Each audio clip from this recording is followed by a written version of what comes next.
ஆத்ம நண்பர்கள் அனைவருக்கும் அன்பான வணக்கம்.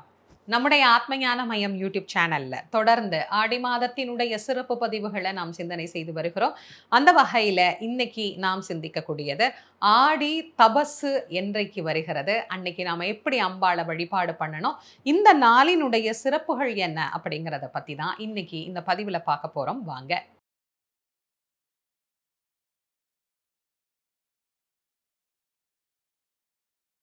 இறைவனுடைய வழிபாடுகளிலே பேதமை இன்றி வழிபடக்கூடிய வழிபாடு அப்படிங்கிறது தான் ரொம்ப ரொம்ப உயர்வான வழிபாடு. எந்த தெய்வத்தை நாம் வணங்கினாலும் அந்த தெய்வம் நமக்கு உயர்ந்தது அப்படின்னு நாம சொல்றோம். சரி. அதே போல இன்னொரு தெய்வத்தை வணங்குபவருக்கு அந்த தெய்வம் தான் உயர்ந்தது அப்படின்னு சொல்லுவதற்கான உரிமையும் உண்டுதானே. ஆனா தெய்வங்களுக்குள்ள ஏதாவது பேதமை இருக்கா அப்படின்னு கேட்டா இல்ல அப்படிங்கிறது தான் உண்மை. அதை எடுத்துக்காட்டுவதற்கு இறைவன் அவ்வப்போது பல திருத்தலங்கள்ல மிக அழகாக நமக்கு எழில் கோலம் கொண்டு அருள் புரிகின்றார். அந்த வகையில தான் இன்னைக்கு நாம பார்க்கக்கூடிய ஆடி தபசுக்கு உரிய திருத்தலமாக சங்கரன் கோயில் அப்படிங்கிற அற்புதமான திருத்தலம் நமக்கு அமைந்திருக்கிறது. இந்த சங்கரன் கோயிலை பத்தி ஏற்கனவே தெரிஞ்சவங்களுக்கு நல்லாவே தெரியும். புதுசா இப்பதாம்மா நாங்க இந்த பதிவு பார்க்குறோம், சங்கரன் கோயில் பத்தி எங்களுக்கு எதுவும் தெரியாது அப்படிங்கிறவங்களுக்காகத்தான் இந்த வரலாற்றையே நான் உங்களுக்கு சொல்றேன்.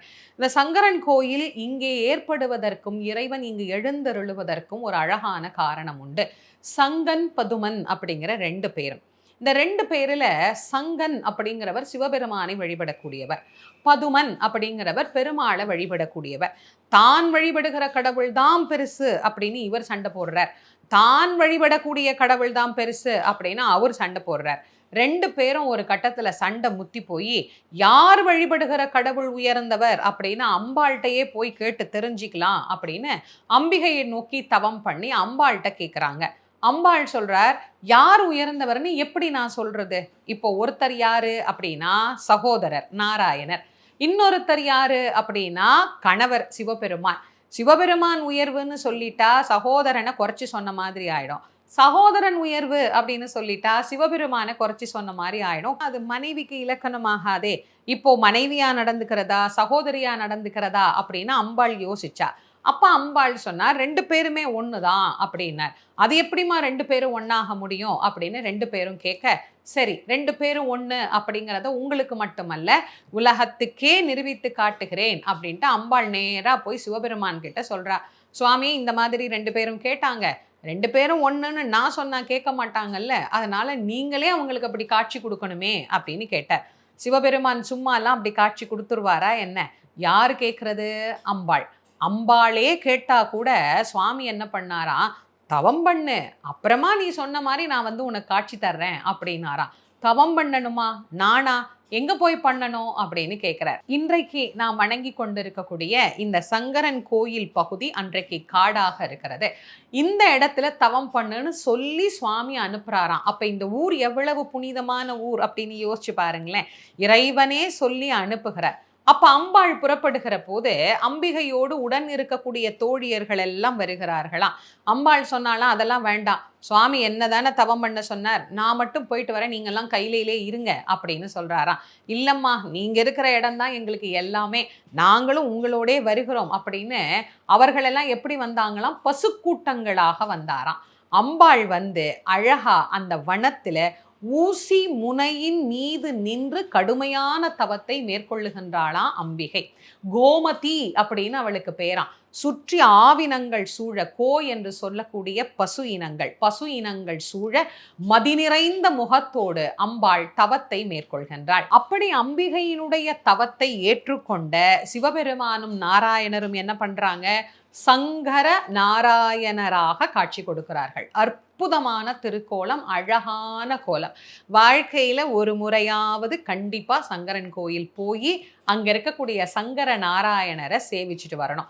அற்புதமான கோயில் இந்த கோயில். இங்க சிவராத்திரியும் உண்டு, வைகுண்ட ஏகாதசியும் உண்டு. ஏன்னா பெருமாளும் இருக்கிறார், சிவபெருமானும் இருக்கிறார். அம்பிகைக்குரிய வழிபாடாகத்தான் இந்த ஆடி தபசு அங்க ரொம்ப சிறப்பாக நடைபெறும். ஏன்னா அம்பாளே தவம் செய்தாள்.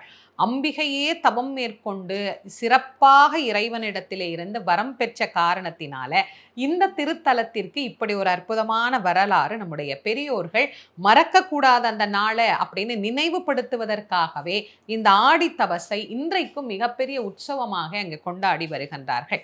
ஆடி தபசன்று நாம என்னெல்லாம் பிரார்த்தனை பண்றோமோ அதையெல்லாம் அம்பிகை கிட்ட சொன்னா அம்பிகை அதை இறைவனிடத்திலே சொல்லி நமக்கு நிறைவேற்றி தருவாள். எப்படி சங்கனுக்கும் பதுமனுக்குமாக இறைவியே போய் இறைவனிடத்தில் கேட்டு இங்கு காட்சி தர சொன்னாரோ அது போல.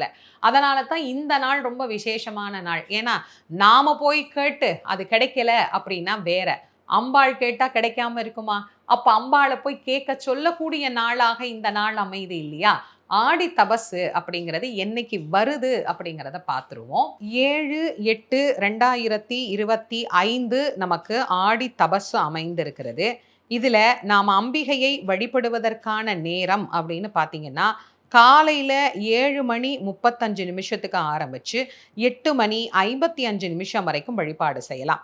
அதற்கு அடுத்த நேரமாக 10:35 ஆரம்பித்து 12 மணி வரை அம்பிகையை நாம வழிபாடு செய்யலாம். பொதுவா இந்த ஆடி தபசு என்னைக்கு அமையுதோ அன்னைக்கு பௌர்ணமியும் இணைந்து வரும் அப்படிங்கிறது ஒரு கணக்குண்டு. ஆனால் இந்த ஆண்டு பௌர்ணமி அடுத்த நாள் மதியம் தான் நமக்கு ஆரம்பிக்குது. ஆனா ஆலயத்தினுடைய வழக்கப்படி இந்த ஆண்டு தபசு என்னைக்கு கொண்டாடுறாங்க சங்கரன் கோயில்ல அப்படிங்கிறத தானே நம்ம எடுத்துக்கணும். அந்த கணக்கின்படி பார்த்தீங்கன்னா 7ஆம் தேதி தான் நமக்கு ஆடி தபசு அமைஞ்சிருக்கு.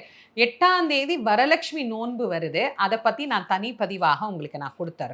ஆக இந்த ஆடி தபசு அன்று நான் இப்ப சொன்ன இந்த நேரத்துல உங்களுக்கு என்ன பிரார்த்தனை இருக்கோ, குழந்தைக்காக, நோய் நீங்கணும், வறுமை நீங்கணும், நீண்ட நாள் நான் இந்த பிரார்த்தனை வச்சுக்கிட்டே இருக்கிறேன், அது நிறைவேறவே இல்லை அப்படிங்கிறவங்க கூட எளிமையாக அன்னைக்கு அம்பாளுக்கு பக்கத்துல சங்கரன் கோயில் மாதிரியே இங்கே எங்கேயாவது சங்கரநாராயணர் கோயில் உங்களுக்கு இருக்கு, கோமதி அம்மன் எங்காவது இருக்கிறாங்க அப்படின்னா அங்க போய் நீங்க வழிபாடு பண்ணலாம். சங்கரன் கோயிலை சுற்றி இருக்கிறவங்க கேட்கவே வேணாம். கண்டிப்பா தபசுக்கு எல்லாரும் கோயிலுக்கு போற வழக்கம் அப்படிங்கிறது உண்டு. நம்ம வீட்டில் நம்ம ஊர்ல இருக்கக்கூடிய கோவில்ல கூட ஆடி தபசு ரொம்ப விசேஷமா செய்யக்கூடியது உண்டு. அப்ப ஆலயத்துக்கு போய் அம்பாளை வழிபாடு பண்ணலாம். வீட்லையும் அம்பிகையை வழிபாடு பண்ணி எளிமையான நைவேத்தியங்கள் செய்து வைத்து இந்த நாளில் மங்கள பொருட்களை யாராவது ஒரு 5 பேர் 6 பேருக்கு கொடுங்க. அது ரொம்ப ரொம்ப விசேஷமானது. மஞ்சள், குங்குமம், தாலி சரடு, சீப்பு, கண்ணாடி, வளையல், ஒரு ஜாக்கெட் பிட்டு, இந்த மாதிரி நம்மால் என்ன முடியுதோ அதை நாம் ஒரு சின்னதாக ஒரு 5 பேருக்கோ 10 பேருக்கோ தனித்தனியாக ஒரு பையில் போட்டு கோயிலுக்கு போகும்போது கொடுங்க. ஏன்னா அம்பாள் தவத்தின் பலனை பெற்ற நாள். அதனால் அவள் ரொம்ப சந்தோஷமா இருப்பா. பிற பெண்களோடு நாம் இதை பகிர்ந்து கொள்ளுகிற போது அம்பாளும் அதை ரொம்ப மகிழ்ச்சியா சந்தோஷமா ஏற்றுக்கொள்வாளா. நம்முடைய பிரார்த்தனையை அவளும் செவிமடுப்பாள்.